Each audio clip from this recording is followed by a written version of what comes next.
Bonjour à toutes et à tous, on se retrouve pour une nouvelle vidéo. Aujourd'hui, un chapitre de mathématiques qui est le théorème de Pythagore. Donc, comme on peut le voir dans la figure ci-dessus, le théorème de Pythagore s'applique avec un triangle rectangle. Alors, pour rappel, un triangle rectangle, c'est un triangle avec un angle droit. Deuxième chose à connaître, c'est que le côté le plus long d'un triangle, qui est aussi le côté opposé à l'angle droit, il s'appelle l'hypoténuse. C'est celui-là que je suis en train de vous montrer. C'est ce côté-là, le côté rouge, qui, on va bien, opposé à l'angle droit. Petite remarque à propos du mot hypoténuse, important, on voit bien qu'il ne s'écrit pas avec un H après le T. Donc c'est H-Y-P-O-T-E accent aigu N-U-S-E. Donc, le côté hypoténuse, c'est le côté opposé à l'angle droit. Voilà. Alors, c'est quoi le principe du théorème de Pythagore? Alors, en fait, le but du théorème de Pythagore, c'est de trouver une longueur du triangle rectangle que l'on ne connaît pas, sachant qu'on connaît les deux autres longueurs du côté. Les deux autres longueurs, excusez-moi, du triangle. Par exemple, si je cherche justement l'hypoténuse, eh bien, regardez, je vous ai écrit, le théorème de Pythagore, ça veut dire que le côté de l'hypoténuse au carré, c'est égal aux deux autres longueurs au carré, on fait la somme. Donc ici, l'hypoténuse dans notre triangle, c'est DE. Donc on fait DE au carré est égal à DF au carré plus EF au carré. C'est tout simplement ça le théorème de Pythagore. On connaît deux longueurs d'un triangle et on cherche la troisième.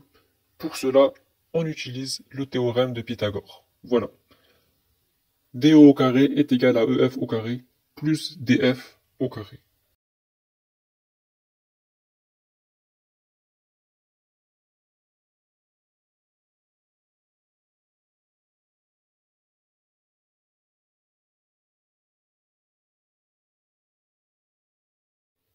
Maintenant, prenons l'exemple comme si en fait dans le triangle on connaissait la longueur DE et on connaissait la longueur DF. On ne connaît pas EF du coup.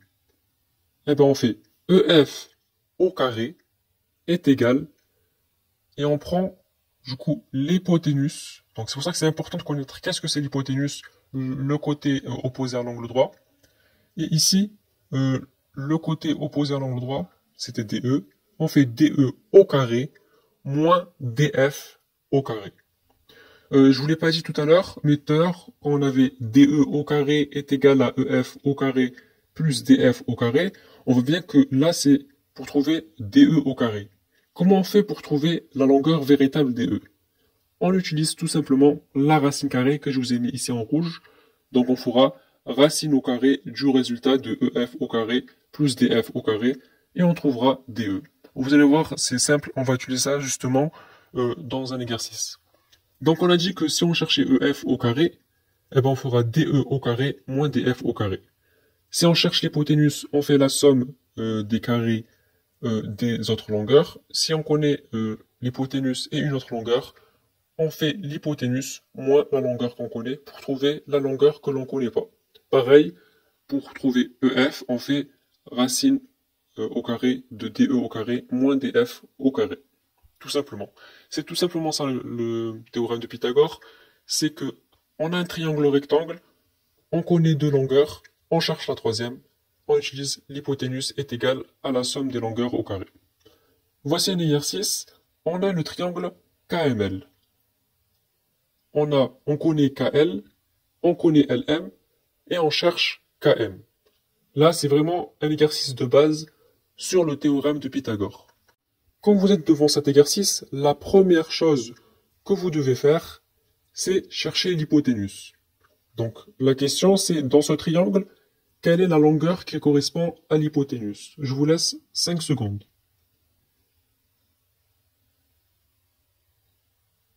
L'hypoténuse, c'est KM. Pourquoi?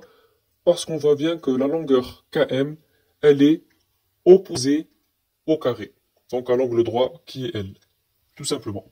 Donc l'hypoténuse, c'est KM. Une fois qu'on a identifié l'hypoténuse dans le triangle, qu'est-ce qu'on fait?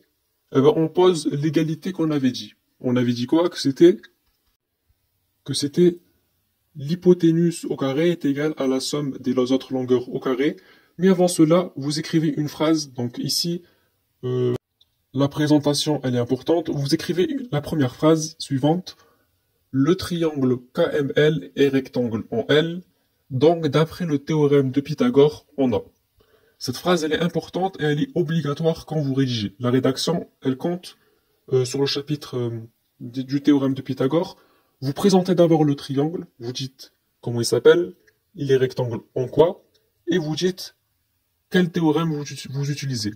Vous allez voir qu'en mathématiques, il existe plusieurs théorèmes. C'est pour cela que c'est impératif de dire quel théorème vous utilisez. Donc on doit dire le triangle KML est rectangle en L. Donc d'après le théorème de Pythagore, on a. Et là, vous posez les calculs. On a dit que c'était l'hypoténuse au carré. Donc on va écrire KM au carré est égal à la somme des carrés. Donc KL au carré plus LM au carré.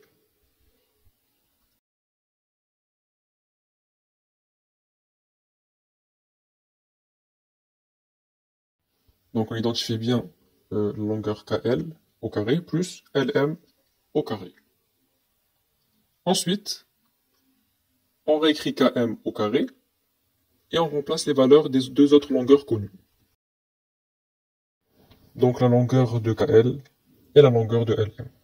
Donc on a KM au carré est égal à 24 au carré plus 10 au carré.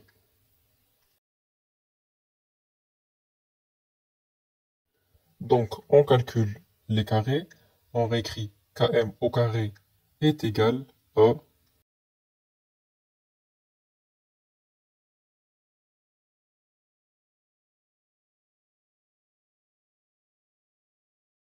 576 plus 100.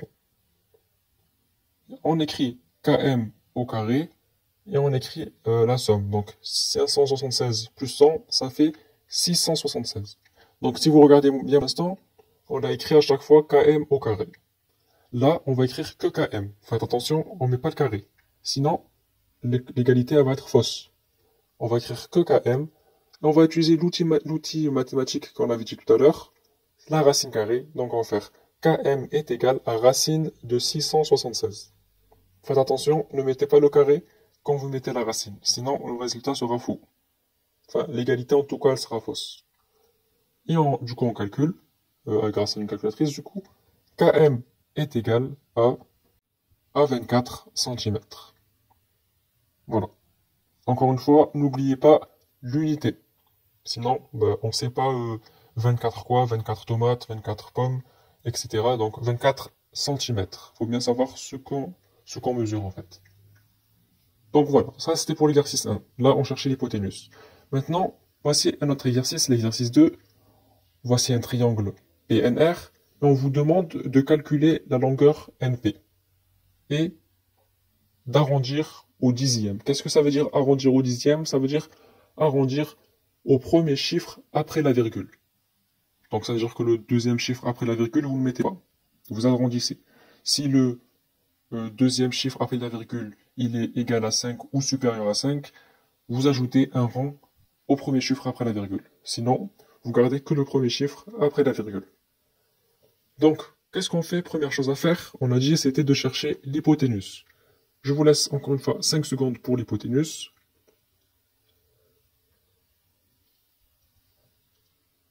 Dans le triangle, l'hypoténuse, c'est le côté opposé à l'angle droit. Donc, c'est le côté PR. Voilà l'hypoténuse. Et si vous remarquez, l'hypoténuse, cette fois, on le connaît. On cherche la longueur PN ou NP. Qu'est-ce qu'on fait ensuite? On écrit notre fameuse phrase pour bien expliquer. Le triangle PNR est rectangle en L. Donc, d'après le théorème de Pythagore, on a. Cette phrase, il faut vraiment la connaître. Entraînez-vous à rédiger pendant vos exercices, même si vous vous dites que ouais, je suis au brouillon, entraînez-vous quand même à la rédaction, car comme ça, ça devient en fait un automatisme d'expliquer ce que vous faites. le triangle PNR est rectangle en R, et rectangle, excusez-moi, en N. Donc, d'après le théorème de Pythagore, on a. Et là, même si vous connaissez l'hypoténuse, vous écrivez l'égalité qu'on avait dit tout à l'heure, même si, comme si vous ne connaissez pas la longueur PR. Vous allez donc écrire PR au carré est égal à PN au carré plus NR au carré. Je vous l'avais pas dit tout à l'heure, mais Pythagore, c'est le nom d'un physicien. Donc, il faut et mathématicien. Donc, vous mettez la majuscule à Pythagore. C'est fait partie de l'orthographe. Je vous laisse un peu de temps pour écrire l'égalité. Donc là, tout simplement, vous écrivez l'égalité comme si vous connaissez pas la longueur PR. Ensuite, nous allons corriger.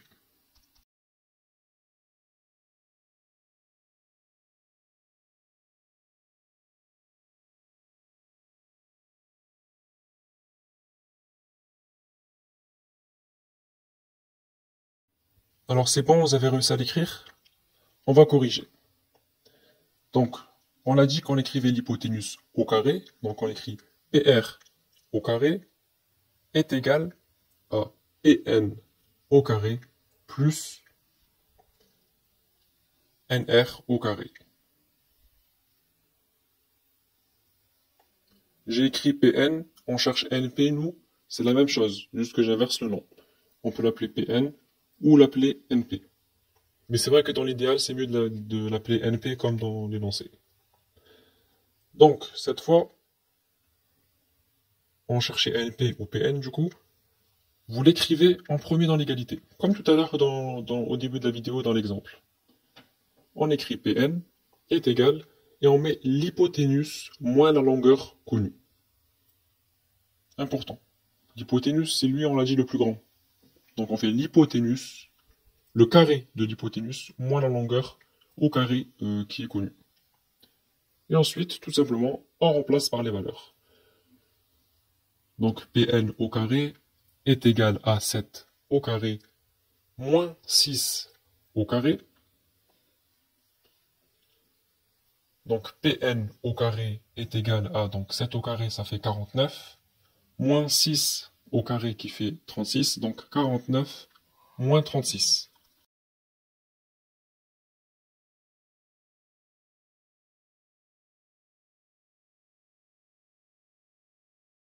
Et 49 moins 36, ça fait 13. Donc on écrit Pn au carré est égal à 13.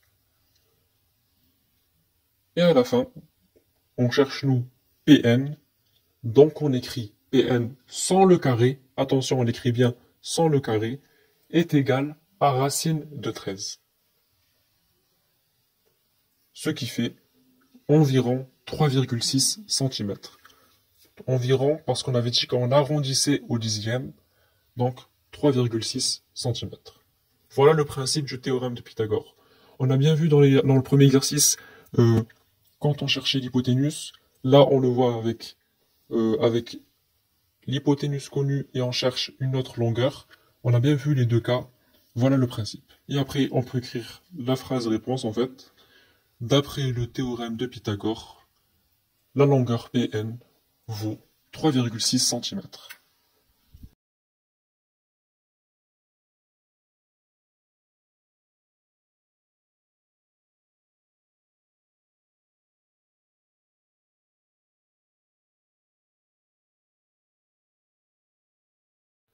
Voici le type de rédaction basique d'un exercice du théorème de Pythagore. C'est tout simplement ça. Et vous allez voir que les exercices du théorème de Pythagore, c'est pratiquement à chaque fois la même chose. Donc les amis, on approche de la fin de la vidéo.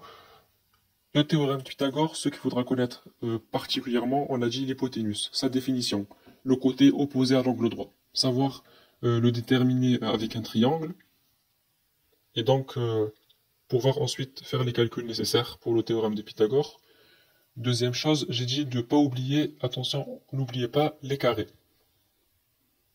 Et oui, quand vous écrivez les équations, n'oubliez pas d'écrire l'hypoténuse au carré est égal à la longueur au carré plus l'autre longueur au carré. Troisième chose, n'oubliez pas d'enlever le carré à la longueur que vous calculez quand vous mettez la racine carrée. Par exemple, on a AB au carré égale 13. Eh bien, AB est égal à racine de 13. On ne met pas AB au carré égale à racine de 13. Sinon, l'égalité, elle est fausse. Vous écrivez bien AB est égal à racine de 13. Et le résultat que vous trouverez, donc on a dit tout à l'heure, ça faisait environ 3,6 cm. Eh bien, AB est égal à 3,6 cm. Voilà. C'est tout simplement ça le théorème de Pythagore. Toujours un petit peu pratiquement les mêmes exercices. Soit vous cherchez l'hypoténuse, soit vous cherchez une autre longueur. Donc les amis, on arrive à la fin de la vidéo. J'espère que la vidéo vous sera utile. Si vous avez quelconque question, n'hésitez surtout pas à me les écrire en commentaire. Et je vous dis à la prochaine pour une nouvelle vidéo.